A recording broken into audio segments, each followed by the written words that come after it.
Hello student, आज आपण बघणार आहोत द ह्यूमन नर्वस सिस्टीम. आता human nervous systems are divided into the following three parts, that is the central nervous system, peripheral nervous system and autonomic nervous system.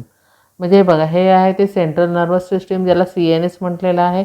खाली आहे PNS म्हणजे peripheral nervous system and the autonomous nervous system. आता पहिल्यांदा आपण बघणार आहोत central nervous system, ज्याला आपण शॉर्ट फॉर्ममध्ये CNS पण म्हटलं जातं. आता the central nervous system is a consist of the brain and the spinal cord. इथे बघा, the central nervous system consist of the brain and the spinal cord. The organization of the brain is extremely delicated and highly evolve. म्हणजे आपला जो brain आहे हा खूप नाजूक आहे आणि नाजूक आणि विकसित असलेला ब्रेन आहे. The brain is a main controlling part of the central nervous system and it is a safely located in the cranial cavity. म्हणजे आपल्या कवटीमध्ये हा जो हे आहे ब्रेन आहे तो लोकेट केलेला आहे. The spinal cord is also protected in the vertebral column. म्हणजे हा जो स्पायनल कॉर्ड आहे हा कशामध्ये आहे? व्हर्टिब्रल कॉलममध्ये आहे. The space between the delicated central nervous system and the bony covering are protective layers are called as a meaning. म्हणजेच काय की आपलं जे सेंट्रल नर्वस सिस्टीम जी आहे आणि ती बोनी कव्हरिंग, कारण तुम्हाला मी आता सांगितलं होतं की ब्रेन हे क्रॅनियल कॅव्हिटीमध्ये आहे, त्याचप्रमाणे spinal cord protected in the vertebral कॉलममध्ये आहे. म्हणजेच काय की त्याच्यामध्ये असलेले जे पोकळी आहे, त्या कवटी आणि ह्याच्यामध्ये जी पोकळी आहे त्या पोकळीच्या मध्ये संरक्षण करणारे एक मस्तिष्क आवरण असतात आणि त्या मस्तिष्काच्या आवरणालाच काय म्हटलं जातं? मिनिंग असं म्हटलं जातं. काय म्हटलं जातं? मस्तिष्क आवरण. म्हणजे त्या दरम्यान त्या पोकळीमध्ये संरक्षण करणारी मस्तिष्क आवरण असतात आणि ती संरक्षण करणाऱ्या आवरणाला आपण काय म्हणतो? मिनिंग असं म्हटलं जातं. The cavity present in the various part of the brain are called as a ventricles. म्हणजे त्याच्यामध्ये ज्या पोकळ्या आहेत त्या व्हेंट्रिकल्समध्ये त्या cavity present in the various part of the brain, ज्या पोकळी आहे त्याला म्हटलं जातं ventricles. Whereas the long tubular cavity in the spinal cord is a called as a central canal. त्याला काय म्हटलं जातं? सेंट्रल कॅनल असं म्हटलं जातं.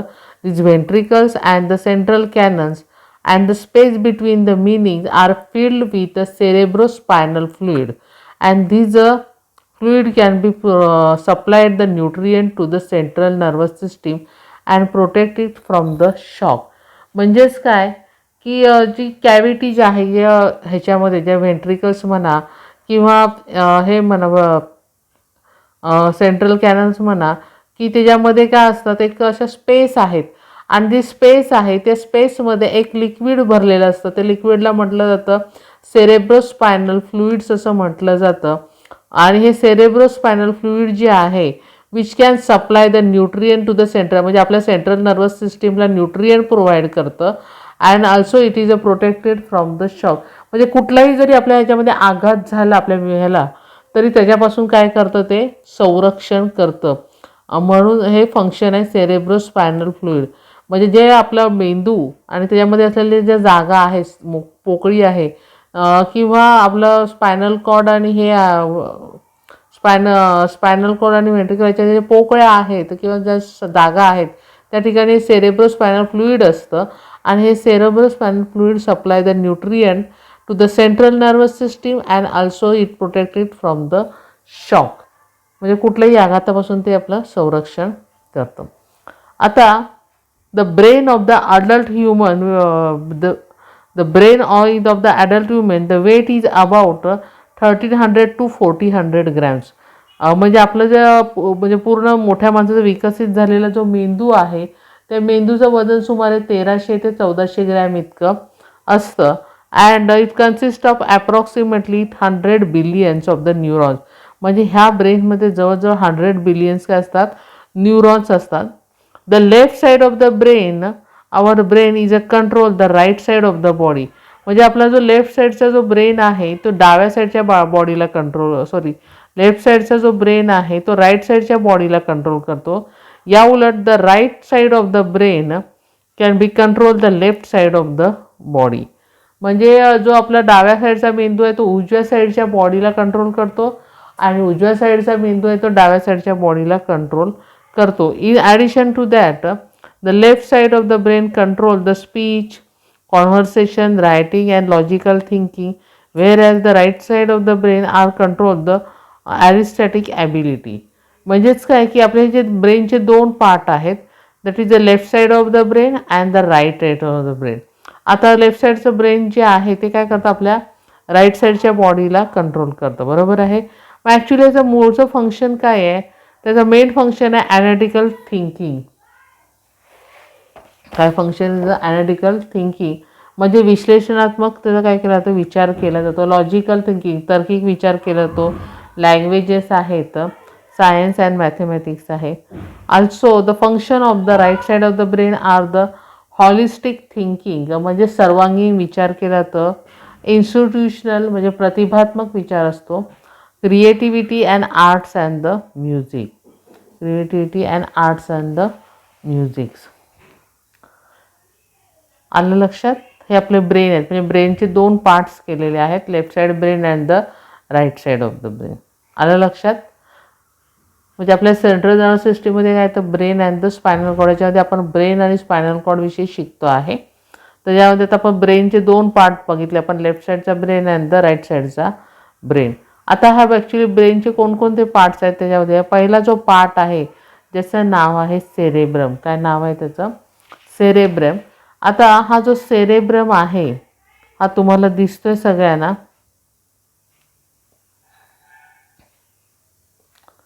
दिस is the largest part of the brain, consist of the two spinal hemisphere. याच्यामध्ये दोन hemisphere आहेत, two spinal hemisphere is there and this hemisphere are join with each other with the help of the trough fibres and the nerve tracts. काय केलं असं, trough fibres and the nerve ट्रॅक्सने जोडलेले आहे. म्हणजे जे हेमिस्फियर आहेत ते एकमेकांना टणक तंतू आणि नर्व ट्रॅकने काय केलेले आहे, जोडलेले आहे.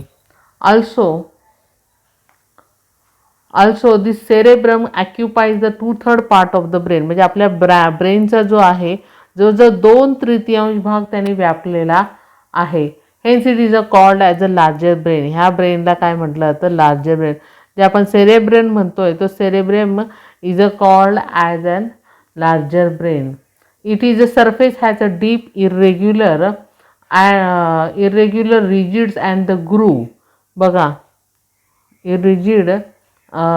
Irregular ridges and the groove which is called as a convolutions. त्याला काय म्हटलं जातं, कॉन्व्होल्युशन्स असं म्हटलं जातं. म्हणजेच काय, त्याच्या बाहेरील पृष्ठभागामध्ये अनियमित अशा वळ्या पडलेल्या आहेत. म्हणजे इरेग्युलर रिजिड्सला काय म्हटलं, वळ्या आणि खाचानी बनलेल्या आहेत, आणि त्यालाच आपण काय म्हणतो, कॉन्व्होल्युशन्स. काय म्हटलं जातं, कॉन्व्होल्युशन्स असं म्हटलं जातं. The convolution is increases the surface area of the cerebrum, hence it is called as a large number and therefore the large number of the nerve cells can be accumulated here. म्हणजेच काय की ह्या कॉन्व्होल्युशनमुळेच काय होतं की त्याचा area काय केलेला आहे, बघा वाढलेला आहे, दिसतो आपल्याला. एरिया काय केलेला आहे, वाढलेला आहे. त्यामुळे त्याचं क्षेत्रफळ वाढलेलं आहे आणि त्यामुळे त्याच्यामध्ये large number of the nerve cell can be म्हणजे जास्तीत जास्त नर्व सेल कशामध्ये असतात, ह्या भागामध्ये असतात, सेरेब्रममध्ये असतात. Which is called as a largest brain. हे हा इथे तुम्हाला दिसतो सेरेब्रम, त्याला म्हटलं लार्जेस्ट ब्रेन. काय म्हटलं जातं, लार्जेस्ट ब्रेन असं म्हटलं जातं. दिसते सगळ्यांना, okay.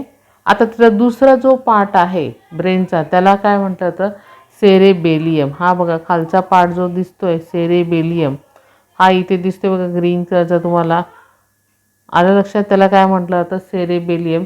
This is a smaller part of the brain situated below the cerebrum. बघा स्मॉलर पार्ट आहे आणि situated below the cerebrum at the back side of the cranial cavity. म्हणजे क्रॅनियल कॅव्हिटीच्या मागच्या भागाला आहे. Its surface shows the shallow grooves instead of the deep convolutions म्हणजे काय असतात की ह्याच्या वळ्यांच्या ऐवजी ह्याच्यामध्ये उंचवटे आणि खळगेच्या स्वरूपामध्ये हे सेरेब्रम असतं, सेरेबेलियम असतं. वरचा आहे तो सेरेब्रम आणि खालचा आहे सेरेबेलियम. हा ग्रीन कलरचा जो पार्ट दिसतो त्याला काय म्हटलं तर cerebellums. Its surface shows the shallow grooves instead of the deep convolution. पुढचा जो पार्ट आहे तिसरा ब्रेनचा, ज्याला म्हटलं जातं मेडुला ऑब्लॉंगेटा. काय म्हटलं जातं? मेडुला ऑब्लॉंगेटा. हे बघा दाखवलेलं आहे इथे. हा जो पार्ट आहे त्याला काय म्हटलं जातं? मेडुला ऑब्लॉंगेटा असं म्हटलं जातं. Which is a called as an hind most part of the brain. म्हणजे शेवटचा भाग आहे असं म्हटलं जातं किंवा पुच्छ ब्रेन असं म्हटलं जातं. These are the triangular swollen part. बघा दिसते तुम्हाला. It is a triangular swollen structure. So it is called as a pyramid. त्याचं बघा ट्रायंग्युलर शेप स्ट्रक्चर दिसते आपल्याला. बघा इथे पण दिसते. आणि त्याला काय म्हटलं जातं? पिरॅमिड्स म्हटलं तर pyramids on the upper side of the medulla oblongata. Medulla oblongata is a continue toward the spinal cord. म्हणजे हा मेडुला कंटिन्यू टुवर्ड्सचं कन्व्हर्शन कशामध्ये झालेलं आहे? स्पायनल कॉर्डमध्ये. कशामध्ये झालेलं आहे? Spinal cord. बघा हा वरचा मेडुला ऑब्लॉंगेटा आणि खाली स्पायनल कॉर्ड तयार झालेला आपल्याला दिसतो आहे. आलं लक्षात? म्हणजे आपण काय बघितलं की याचे सेंट्रल नर्वस सिस्टीमचे पार्ट बघितले. या सेंट्रल नर्वस सिस्टीममध्ये किती जो ब्रेन आहे ॲडल्ट ब्रेन त्याचं वेट किती आहे? 1300 to 1400 ग्रॅम्स आहे. आणि त्याच्यामध्ये 1000 बिलियन्स ऑफ द न्यूरॉन्स आहेत. म्हणजे भरपूर न्यूरॉन्स याच्यामध्ये आहेत. याचे 3 पार्ट आहे. एक म्हणजे सेरेब्रम, दुसरा आहे सेरेबेलियम अँड त्याच्यानंतर आहे मेडुला ऑब्लॉंगेटा. आलं लक्षात? त्यातला हा जो वरचा सेरेब्रम आहे विच शो द कॉन्व्होल्युशन्स, त्याला काय म्हटलं होतं? त्याला म्हटलं होतं larger brain. Behind that there is a small part of the brain called as a cerebellums is there's. आलं लक्षात? आणि त्याच्यानंतर last part is a called as an medulla oblongata, ज्याला हाइंड ब्रेन असं देखील म्हटलं जातं. Which is a triangular solar structure is there's. The medulla oblongata is a continue towards the spinal cord. त्याचं कन्व्हर्शन कशामध्ये झालेलं आहे? स्पायनल कॉर्डमध्ये झालेलं तुम्हाला दिसून येतं. मग आता तुम्ही काय करणार आहात की हे सेंट्रल नर्वस सिस्टीम आहे त्याच्या ह्या 2 डायग्राम्स तुम्ही काढायच्या आहेत. आलं लक्षात? आणि ही नोट्स तुम्ही लिहून काढायच्या आहेत. थँक्यू.